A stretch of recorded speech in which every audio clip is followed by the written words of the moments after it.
Good morning, folks. We've got a lot to discuss today in terms of the Earth-Sun connection. Pencils ready as we touch earthquakes, weather, and the ionosphere, but we'll get started, as always, over at spaceweathernews.com.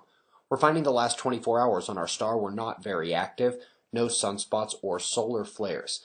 That incoming filament you saw at the opening coming in over the eastern limb has a sister departing over to the west, much larger and active, but luckily heading for the far side. Looking at the solar wind reveals dropouts in purple and green, the plasma speed and temperature in the electric field. All is calm geomagnetically, while the departing coronal holes may offer some intensified streams throughout the day today. Next system becoming visible on the left side as another extension reaching down out of the north. Folks, a couple days ago there was a brief bit of panic during the launch of the Gold satellite. You'll remember, it is the next level space weather ionospheric monitor and could deliver pre-seismic data as well.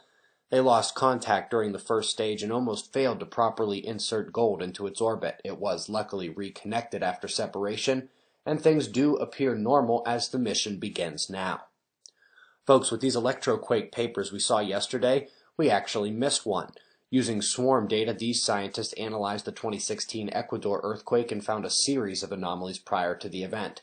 Some are familiar, like a total electron content surge the day before the quake, and others are less familiar, like a 12-day surge in surface land temperature before the earthquake. An excellent paper is out confirming the solar effects on large-scale oscillations and atmospheric modes.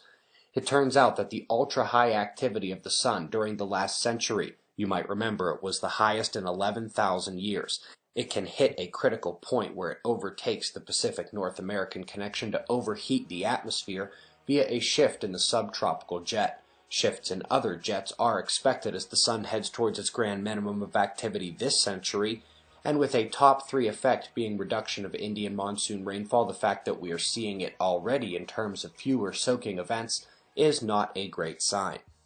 Folks, there is a lot of relevant weather to watch for tonight, but that system heading south towards New Zealand as a convergence comes up from Antarctica is still forecast to slam the island nation in the middle of the week. You can see them on approach with New Zealand in the middle. Folks, there are only 3 days left to register for Observing the Frontier 2018. Among the topics of note are space weather and human health, and by the way, you should look for a second video upload here on YouTube today on that very topic.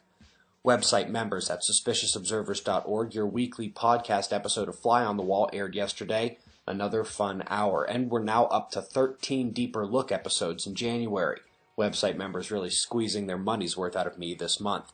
We've got your wind maps and shots of our star to close. We greatly appreciate your support, and we'll do this all again tomorrow, right here. But right now, it's 4:45 a.m. in the new Valley of the Sun.